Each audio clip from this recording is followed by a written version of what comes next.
하나님께서 여러분에게 강건함 주실 줄 믿고 이런 헌신과 사랑과 희생이 하나하나 겹쳐져서 주의 은혜로 우리를 여기까지 인도하신 줄 믿습니다.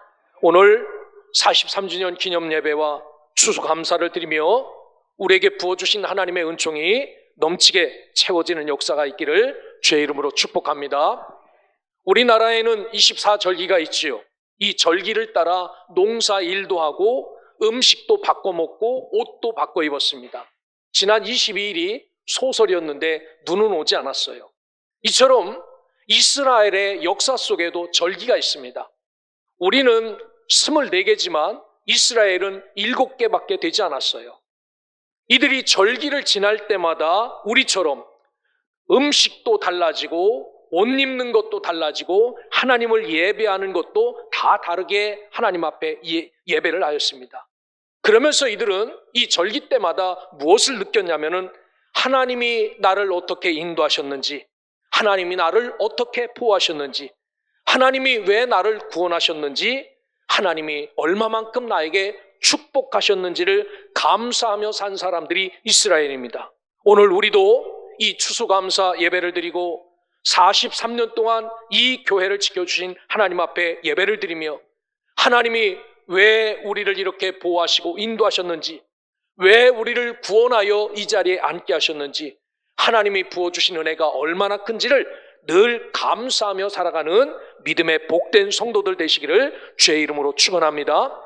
오늘 성경 말씀은 아주 암울했던 시대를 종식하고 새롭게 시작하는 하나님의 사람들을 만나볼 수 있습니다.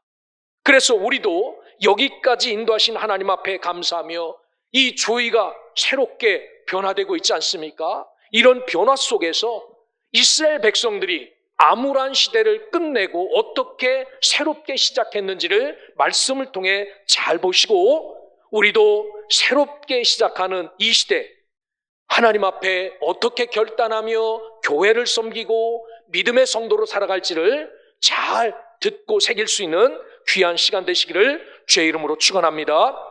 사무엘 3장부터 기록된 말씀을 보면 이스라엘 백성들과 그 민족은 너무나도 어려웠습니다. 하나님께서 세우신 그런 지도자들은 하나님과의 관계가 단절되어서 하나님의 뜻을 헤아리지 못했습니다. 뿐만 아니라 이렇게 나라 안쪽은 이렇다 할지라도 나라 밖으로도 좀 안정적이었어야 됐는데 이때 어떻게 보면 이스라엘이 가장 암울한 블레셋과의 전쟁이 시작됩니다. 사무엘상 4장 2절에 보면 하나님을 의지한 전쟁이 아니었어요.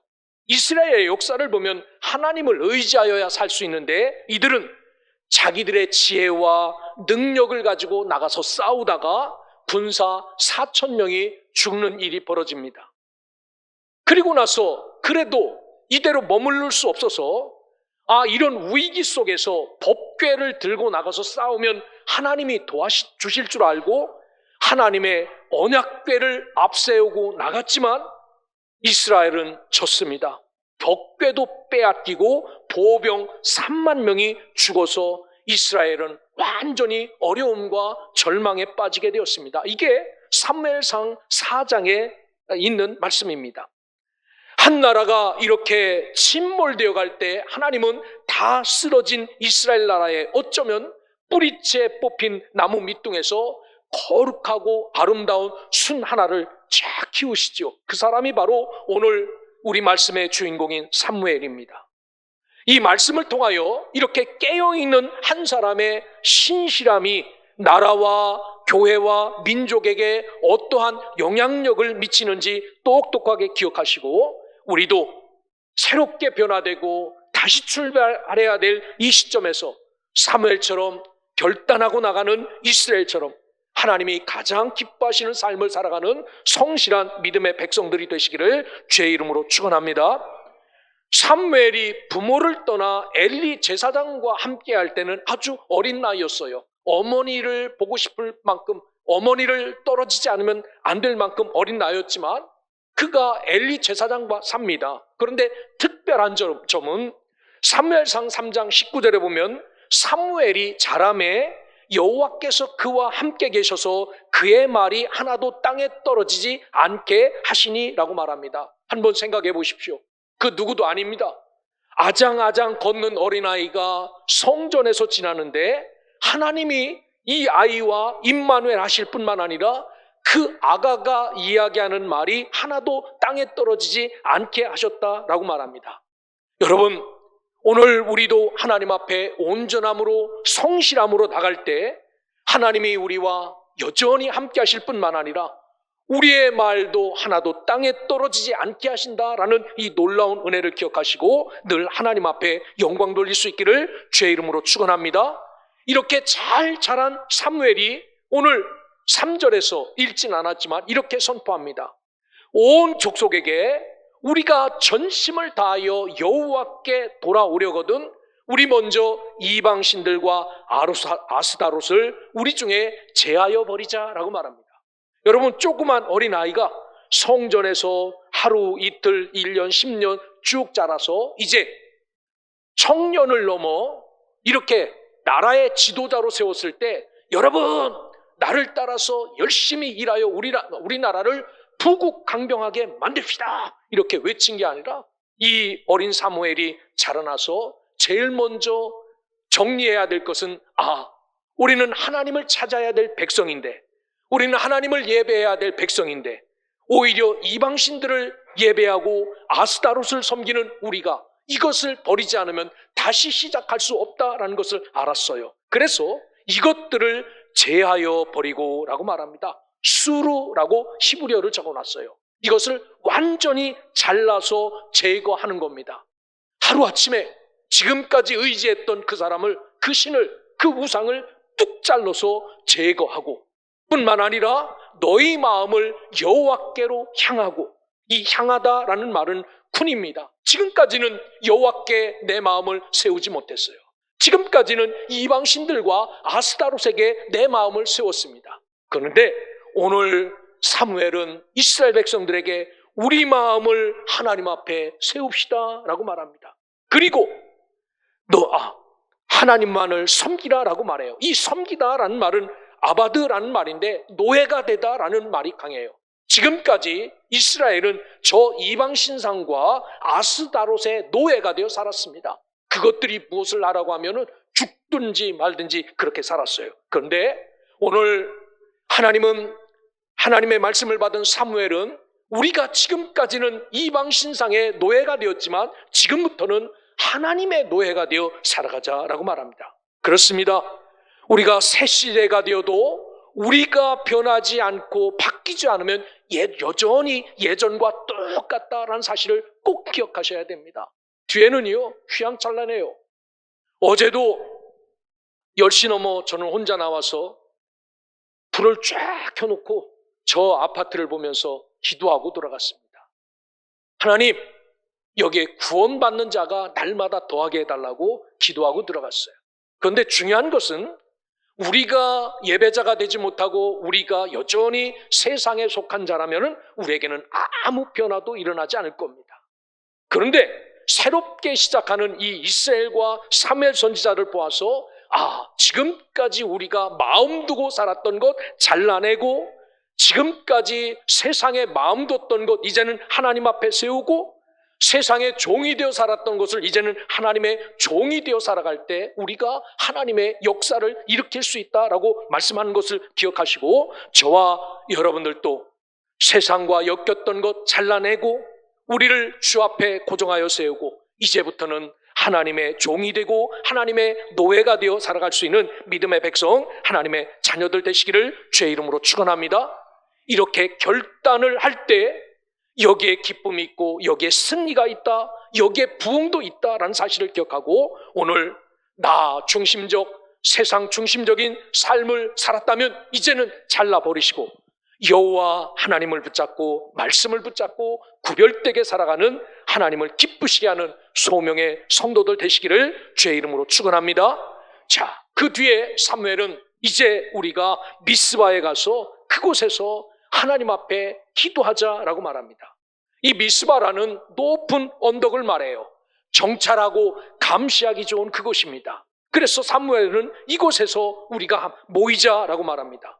그래서 6절에 보면 그들이 미스바에 모여 물을 길어 여호와 앞에 붓고 그날 종일 금식하고 거기서 이르되 우리가 여호와께 범죄하였나이다 라고 회개하는 기도를 먼저 드립니다. 왜 이들은 여기에 모였습니까? 더럽고 불결하고 정리하지 않는 모습으로는 하나님 앞에 나갈 수 없기에 그들은 주님 앞에 모여서 철저하게 더러움을 깨끗한 것으로 바꿔달라는 기도를 하는 것을 볼 수 있습니다. 오늘 더럽고 묵은 것을 털어내고 새로운 것을 계획하는 곳에서 제일 먼저 우리가 결단해야 될 믿음은요, 우리가 지금까지 마음대로 살았던 것을 내려놓고 하나님 중심, 말씀 중심, 예배 중심의 삶을 살겠다고 결단한 삶입니다. 이것이 주님 앞에 선 것입니다. 그렇습니다. 우리도 새롭게 시작하는 도약의 선상에 서 있어요.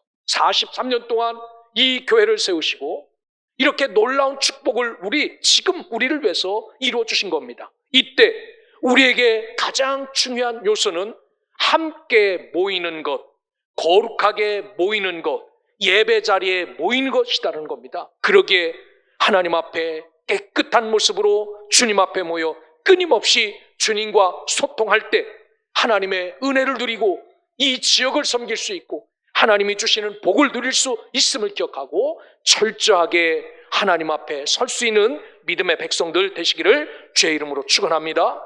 7절에 보면 이스라엘 자손이 미스바에 모였다함을 블레셋 사람들이 듣고 저들이 꿈을 꿉니다. 한 번에 다 포로로 잡을 수 있는 기회가 된 것 아닙니까? 그러니까 이 블레셋 사람들이 다시 이스라엘을 치러 올라온 겁니다. 반면에 이스라엘의 입장에서는 얼마나 야속한 일입니까? 다시 한번 결단하여 다시 이 민족을 세워보려고 함께 모였는데 좀 하나님이 그들을 붙잡아 두시지 않고 다시 블레셋이 이 미스바에 이스라엘을 치러 올라왔다라고 말합니다. 이 때문에 백성들은 두려워하였다라고 성경 7절에 기록하고 있습니다. 여러분 한번 생각해 보십시오. 저와 여러분이 이 나라의 지도자라면, 풍전등화와 같은 그곳의 지도자라면 우리가 모여서 기도하는데 적들이 쳐들어왔다면 우리가 뭐라고 말할 겁니까? 여러분 집에 가진 무기가 뭡니까? 여러분들이 저들과 맞서 싸울 수 있는 힘이 무엇입니까? 하나하나씩 꺼내 놓으십시오. 우리가 이것 가지고 저들을 칩시다 라고 하는 것이 지도자로 당연한 거예요. 그런데 사무엘은 뭐라고 말합니까? 지도자로 세움받았는데 자 우리도 한번 법궤를 메고 나가서 싸워봅시다 이렇게 말합니까? 아닙니다. 8절에 보면 이스라엘 자손이 사무엘에게 이르되 당신은 우리를 위하여 우리 하나님 여호와께 쉬지 말고 부르짖어 우리 블레셋 사람의 손에서 구원하게 하소서라고 요청합니다. 지금 저들이 쳐들어왔으니까 당신은 지금부터 기도하여서 저들의 침략을 막아달라라고 하나님 앞에 요청하라라고 말합니다. 그런데 사무엘은 9절에 보니까 전 먹는 어린 양 하나를 가져다가 온전한 번제를 여호와께 드리고라고 말해요. 여러분 전쟁이 일어나서 막 총과 총알이 날아다니고 포탄이 날아다닐 때 예배 자리로 나간다면은 여러분 다 뭐라고 말할 겁니까? 저 목사 미쳤나 보다. 저 목사 미쳤나 보다. 상황이 어떤데 이때 예배 자리로 나가는가라고 그렇게 비아냥거리는 사람도 있을 겁니다. 그런데 사무엘은 전 먹는 어린 양 하나를 가져다가 온전한 번제를 여호와께 드렸다라고 말합니다. 여기에 너무 중요한 말은 온전한 번제예요. 자, 시간 관계상 1절만 합시다. 이게 아니에요. 시간이 지나고 적군이 코앞에 와도 사무엘은 온전한 번제를 여호와께 드렸다라고 말합니다. 사무엘이 먼저 한 일은 기도도 아니었어요. 하나님 앞에 예배한 것이었습니다. 그래서 번제를 드렸는데 오늘 하나님은 이 사무엘의 번제를 어떻게 축복하냐면요. 뒤에 보면은 하나님께서 응답하셨다라고 말합니다. 여러분 오늘 그 무엇보다도 하나님이 가장 기뻐하신 것은 온전한 예배다라는 사실입니다. 이 예배를 통하여 민족을 살릴 수 있고 이 예배를 통하여 교회를 살릴 수 있고 이 예배를 통하여 우리가 하나님의 은혜를 누릴 수 있다면 여전히 저와 여러분은 온전한 예배 자리로 나갈 수 있기를 주의 이름으로 축원합니다. 새로 시작하는 이 시점에서 이것보다 더 급하고 이것보다 더 귀한 것이 여러분에게 없기를 주의 이름으로 축원합니다. 여러분, 우리가 한 끼 굶어도 돼요. 하지만 하나님과의 소통은 끊어지지 않아야 된다라는 믿음을 갖고 아무리 큰 위기가 찾아와도 온전한 번제를 드렸던 이 사무엘 선지자의 마음을 본받아 저와 여러분들도 온전한 번제를 드리며 예배를 드리며 살아가기를 주의 이름으로 축원합니다. 10절을 보시길 바랍니다. 사무엘이 번제를 드릴 때에 블레셋 사람이 이스라엘과 싸우려고 가까이 오매 그날에 여호와께서 블레셋 사람에게 큰 우레를 발하여 그들을 어지럽게 하시니 그들이 이스라엘 앞에서 패한지라 라고 말합니다. 한번 생각해 보십시오. 미스바 산꼭대기에 모여서 여러분, 하나님 앞에 우리가 다시 한번 잘 삽시다, 다시 한번 회복하여 힘을 냅시다라고 결의하려고 모였는데 블레셋이 넘어와요. 아무것도 하지 않고 사무엘이 번제를 드리며 예배를 드릴 때 여러분, 뒤에서 어떤 소리가 들렸을까요? 당신 미쳤어? 당신 돌았어? 라고 하면서 지금 이 시간 뭐를 해야 우리가 살 수 있는데? 라고 말하면서 외치는 사람도 있었겠지요. 어떤 사람은 그것보다 기도가 먼저고 예배가 먼저다 라고 그렇게 부르짖는 사람도 있었을 겁니다. 그런데 사무엘은 변함없이 그 블레셋 군대가 가까이 오매 정말 코앞에 와도 여전히 하나님 앞에서 예배하는 일에 온전히 예배하였다라고 말합니다. 그 결과 하나님이 나서서 일하기 시작합니다. 그들에게 큰 우레를 발하여 어지럽게 하시니 이스라엘 앞에서 이 블레셋이 패한지라라고 말합니다. 여러분, 법궤를 끌고 나가도 이기지 못했던 전쟁입니다. 별거를 다 가지고 지식과 기술을 갖고 나가도 졌던 전쟁입니다. 그런데 희한한 것은 하나님 앞에 온전한 예배 한 번에 그 엄청난 블레셋과의 전쟁에서 승리할 수 있었습니다. 여러분, 그렇습니다. 예배에 집중한 자를 이기게 하신다라는 사실을 이 추수감사절에 다시 한번 각인하고 시작할 수 있기를 주의 이름으로 축원합니다. 하나님 앞에 엎드리는 자를 주께서 이기게 하시고 하나님 앞에 기도하는 자를 하나님께서 승리케 하신다는 사실을 기억하시고 새로운 변화 속에 우리가 해야 될 일은 그 무엇보다도 하나님 앞에 예배하는 이 예배에 집중함으로 부흥케 하시는 하나님의 은혜도 누리고 우리를 살려주시는 하나님의 은혜도 누리고 우리가 잘되고 복을 받는 이 은총도 예배를 통해서 여러분들이 누릴 수 있기를 주의 이름으로 축원합니다. 이렇게 너무나도 생각지도 못한 전쟁을 승리로 마쳐요. 얼마나 기뻤겠습니까? 예배드리다가 전쟁을 이겼는데 얼마나 아름답겠습니까? 그래서 12절에 보면 사무엘이 돌을 취하여 미스바와 센사에 세워 이르되 여호와께서 여기까지 우리를 도우셨다고 그 이름을 에벤에셀이라 하니라 라고 말합니다. 사무엘은 이 전쟁을 이겨놓고도 내가 예배 한 번 드렸더니 이기게 하셨다라고 말하지 않았어요. 여러분, 이 교회가 43년간 오기까지는요 우여곡절이 많았지요. 여기에 보면은 여기에 앉아 계신 분들에도 어떤 분들은 집을 팔아서 헌금하신 분도 여기에 앉아 계십니다. 전 재산을 드린 분들도 여기 계세요. 정말 있는 것 없는 것 다 드리며 이 교회를 세웠던 분들도 여기 앉아 계세요. 그분들의 고백은 뭡니까? 지금 나서서 나 때문에 이 소명교회가 세워졌어. 난 집 한 채, 난 집 두 채, 나는 1억 이렇게 적어 갖고 다니는 사람은 없어요. 뭡니까? 우리 교회가 여기까지 온 것을 누가 역사하셔서 온 것인지 잘 알고 있기 때문에 오늘 사무엘처럼 여기까지 오게 된 것 우리의 기술, 우리의 힘, 우리의 능력이 아니라 하나님의 은혜였다라고 여기 사무엘은 이것을 기억하기 위해서 미스바에 이 돌을 세우고 하나님을 기념하게 하십니다. 그렇습니다. 43년 동안 지켜주신 것은 누가 뭐래도 하나님의 은혜였고 하나님의 보호하심이었고 하나님의 인도하심이었습니다. 여기까지 오게 된 것도 마찬가지입니다. 그러게 오늘 사무엘처럼 이 에벤에셀이라고 이름을 붙인 이 비유는 가장 비참한 가운데서 가장 영광스러운 승리를 거뒀던 사무엘의 고백이 여기에 담겨 있음을 기억하고, 오늘 우리도 이런 하나님의 은혜를 기억한다면, 우리를 여기까지 인도하신 분이 하나님이시고 우리의 이 모든 상황을 준비하시고 예비하시고 이루어 가시는 분도 하나님이다라는 사실을 기억하고, 오직 하나님을 높이며 하나님 제일주의로 하나님의 은혜를 기억하며 하나님 앞에 감사하며 살아가는 믿음의 백성, 하나님 자녀들 되시기를 주의 이름으로 축원합니다.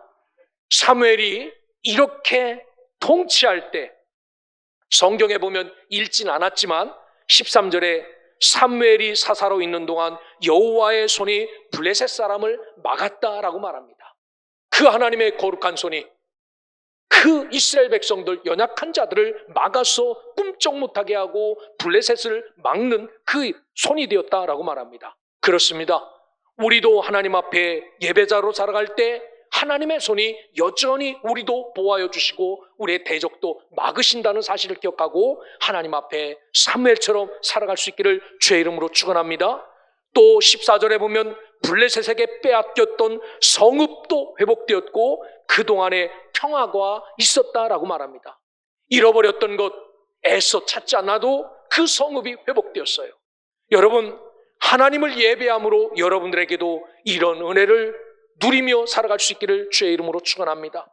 우리가 만나고 붙잡고 확인할 수 없는 하나님이지만 이분을 예배하며 살 때 지금까지 잃어버렸던 것, 지금까지 놓쳤던 것들이 다시 회복되는 그러한 역사가 여러분에게 있기를 주의 이름으로 축원합니다. 뿐만 아니라 하나님과의 교제, 여호와를 위하여 단을 쌓는 이 하나님과의 예배가 잘 이루어졌다라고 17절에 이야기해요. 이게 사무엘 선지자의 위대함이고 한 사람의 놀라움입니다. 그렇습니다. 여러분이 이 모든 은혜가 한 번에 온전한 예배를 통하여 이루어졌다는 사실을 기억하고, 오늘 우리가 드리는 이 추수감사절 예배를 통하여 이 한 번의 예배로 우리가 살고 교회가 살고 하나님이 살아 역사하시는 이 놀라운 은혜를 누리며 살아가는 우리 소명의 교회, 우리 모든 믿음의 백성들 되시기를 주의 이름으로 축원합니다. 오늘은 우리 교회 회기상 한 해를 마무리하는 날이 오늘입니다. 오늘로 우리 교회는 2024년 회기가 끝나요. 그리고 12월부터는 2025년 회기가 시작됩니다. 어찌 보면 한 해를 어떻게 살아왔는지 되돌아보면은 여러분, 우리도 이스라엘 백성들처럼 초라하게 살았지요. 하나님을 인정하기보다는 나를 따라서 내가 원하는 대로 살지 않았습니까? 부족한 우리이기에. 하지만 그래도 하나님은 우리와 함께 하심을 믿고 오늘 이 에베네셀의 고백을 드린 사무엘과 백성들처럼 여기까지 인도하신 분이 다시 한번 하나님이시다라는 사실을 기억하시고 이 하나님을 향하여 예배하며 이 하나님을 향하여 높이며 이 하나님과 동행하며 이 하나님의 인도하심을 따라 다 새로운 시대 하나님 앞에 귀하고 복되게 쓰임받는 우리 성도들, 우리 교회가 되기를 주의 이름으로 축복합니다. 기도하겠습니다.